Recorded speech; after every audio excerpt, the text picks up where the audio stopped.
Hello friends, আমি অনিমা তোমাদের সামনে অনেক দিন পর একটা ভিডিও নিয়ে চলে এসেছি।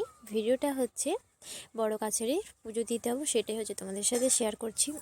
আর অনেক দিন যাবো তোমাদের সঙ্গে কোনো ভিডিও শেয়ার করা হয়নি, কারণ সামনে বাবুর অন্নপ্রাশন হচ্ছে, অনেক কাজ বাকি রয়েছে। তো যাই হোক, আমরা দেখো বেরিয়ে পড়েছি। আমার বর হচ্ছে ইয়েলো কালারের একটা শার্ট পরেছে, আমিও একটা শাড়ি পরবো বলে ইয়েলো কালারের, কিন্তু মানে সে শাড়িটা ভালো ফিন করা যাচ্ছিল না। আর আমার দিদি আর জামাইবাবু কিন্তু দুজনে ম্যাচিং ম্যাচিং পরেছে। তোমার বর দেখো এখানে আমার গোপাল ঠাকুরটাকে মাথায় নিয়ে বেরিয়ে পড়েছি। আর ওখানে হচ্ছে আমার বাবু আমার দিদির কোলে আছে, আর বাজনাওয়ালারও চলে এসছে। আর আমার মা দেখো টেনশানে জামাই আছে, মানে মাথায় ঘোমটাটা দিতেই ভুলে গেছে। এমনিতে কিন্তু সবসময় মাথায় ঘোমটা দিয়ে থাকে জামাইটা থাকলে। আর এটা হচ্ছে আমার দিদি আর জামাইবাবু দুজনে মিলে আর কি স্কুটি করে আমাদের ওই 58 গেট লঞ্চের ঘাট পর্যন্ত যাবে। আর আমাদের টোটো ভাড়া হয়েছিল 5টার মতো। আর এটা হচ্ছে দেখো আমার ছোটো ননদ, আর এটা তো আমার বর, সবাই জানো। তো একটা গাড়িতে হচ্ছে আমি, আমার একটা দিদি আর আমার বোন, তো আমার সাথে সবসময়তেই আছে। এটা হচ্ছে আমার বর, এই আমার বোন। তো আমরা একটা গাড়িতে এই 5জনে বসেছি। গোপাল ঠাকুরকে হচ্ছে আমার বর নিয়েছে কোলে করে। আর আমাদের গোপাল ঠাকুরটা এখন কত কিউট। আর তো বলতে বলতে আমরা লঞ্চ ঘাটের দিকে চলে এসেছি, কিন্তু 1 মিনিটের জন্য আমাদের লঞ্চটা মিস হয়ে গেছে। তো যার জন্য আমরা ওয়েট করছি আবার 1 ঘন্টার পরে। তো তারপর দেখো দেখতে দেখতে কিন্তু লঞ্চটা এসে গেছে, আর আমরা সবাই মিলে তাড়াহুড়ো করে লঞ্চে উঠবো, তাড়াতাড়ি যাচ্ছি, কারণ প্রচণ্ড সেদিনকে ভিড় ছিল, লঞ্চে জায়গা পাবো নাকি তারও ঠিক ছিল না। তো আমার বাবুকে দেখো, এই যে আমার বাবুকে আমার মেজো ননদ কোলে নিয়েছে। আমি তো শাড়ি পরেছিলাম, তো বাবুকে নিতে খুবই অসুবিধা হবে, কিন্তু আমি একলা ছাড়িনি, পিছনে পিছনে সবসময় ছিলাম আমার বাবুর কাছে। তো তারপর হচ্ছে লঞ্চের ভিডিও করা হয়নি, প্রচণ্ড ভিড় ছিল। তারপর দেখতে দেখতে দেখো আমরা কিন্তু এপারে চলে এসেছি, মানে লঞ্চ থেকে। আর এটা হচ্ছে আমার একটা ভাইপো, সে হচ্ছে ভিডিও করে দিচ্ছিল। ওখানে আমার বোন ছিল, আমার বড়দি, মানে অনেক সবাই গিয়েছিলো। মোটামুটি পুজো দিতে না হয় আমরা 50 থেকে 60 জনের মতো গিয়েছিলাম। ভীষণ আনন্দ করেছি। আর আমি কিন্তু আনন্দ করতে পারিনি, কারণ আমি হচ্ছে গাড়ির ভেতরে আমার বাবুকে নিয়েছিলাম, কারণ প্রচণ্ড ঠান্ডা ছিল, ঠান্ডা লেগে যাবে বাবুর। আর কে বা পেছনে মানে ভেতরে বসবে, ড্রাইভার পাশে, আমাকেই বসতে হবে বাবুকে নিয়ে। তো যাই হোক, তবুও ভেতর থেকে আমি অনেকটা আনন্দ করেছি।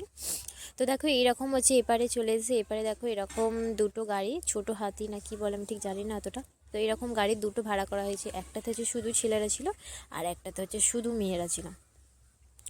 তো আমি ওই সাইডে আর কি এরা দাঁড়িয়ে আছে, এই কারণেই ছেলেরা প্রথমে গাড়িতে উঠে পড়েছে। আর ওইটাতে আর কি বাজনা ছিল, ওরা তো বেশ নাচতে নাচতে গিয়েছিল ভালোই। তো আর আমি ওদিকে আর কি মানে লঞ্চটা ফিরিয়ে বাবুকে একটু খাইয়ে দিচ্ছিলাম। তো দেখো গাড়ি কিন্তু ওদের ছেড়ে দিয়েছে, আর এদিকে মেয়েদের গাড়ি কিন্তু ঘোরাচ্ছে যাবে, মানে ভীষণ আনন্দ হয়েছে সবাই যেতে যেতে। তো আমরা দেখো পৌঁছে গেছি এই যে হোটেলটা, এই হোটেলটায় আর কি আমরা সবাই মিলে এসে থাকবো, এখানে খাবো, তারপর পুজো দিতে যাবো। আগে খাওয়া নাই তো, মানে আগে পুজো দিয়ে তারপর এখানে আর কি মানে সবাই ছিলাম। দেখো হোটেলটা কিন্তু খুব সুন্দর ছিল, একদম মানে শ্বেত পাথর বসানো, খুবই পরিষ্কার পরিচ্ছন্ন, খুবই সুন্দর। আর এই হোটেলটা আমাদের হচ্ছে বাজনালায় আর কি ঠিক করে দিয়েছিল। আমার মেজো ননদ আর আমি আর কি দুজনে মিলে একই সেম শাড়ি পরেছিলাম। আমি একটা রেড কালার শাড়ি পরছিলাম, কিন্তু হলো না, রেড নয় সরি ইয়েলো কালারের। তো এখানে হচ্ছে আমরা বসবো বলে সবাই দেখো জায়গাটা রেডি করা হচ্ছে, একটা তিরপল মানে বার করা হচ্ছে। আর এইগুলো হচ্ছে অনেক সবাই আছে, আমার ননদ, বৌদি, এটা হচ্ছে আমার একটা বৌদি। আর আমি দেখো বড় কাছিটা আর কি তিলক শোভা কাটবো বলে, তো তার জন্য হচ্ছে কাটা হচ্ছে।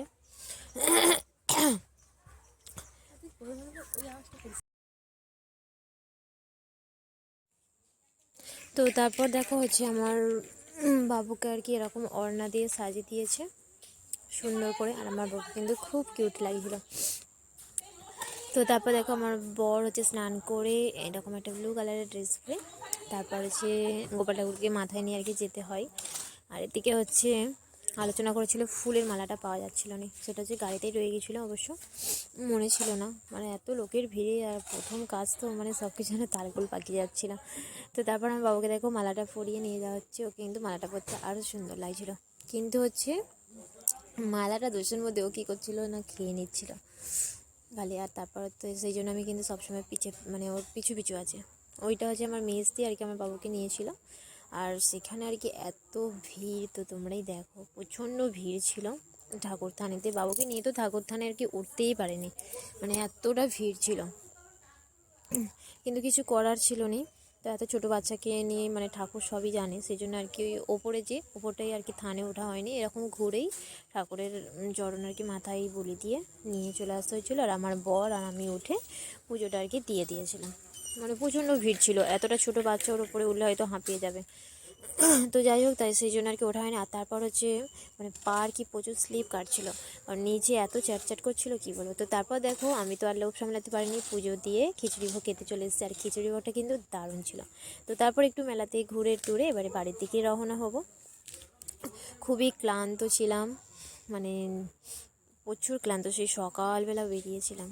তো আমাদের হয়ে গেছে আর কি সব কিছু রেডি। তো তারপর দেখো আমরা হচ্ছে গাড়ি করে আর কি ঘরে চলে আসছি। আর আমার বাবুও দেখো খুবই ক্লান্ত হয়ে সে কিন্তু ঘুমিয়ে পড়েছে, আর আমাকেও দেখো প্রচণ্ড ক্লান্ত লাগছে। আর এটা হচ্ছে মাথায় এই ফুলগুলো আমরা কিনেছি। তো ভিডিওটা এই পর্যন্ত। আজকের ভিডিও কেমন লাগলো জানিও, আর যদি ভালো লেগে থাকে তাহলে একটা লাইক কর। আজকের মতো টাটা, বাই বাই।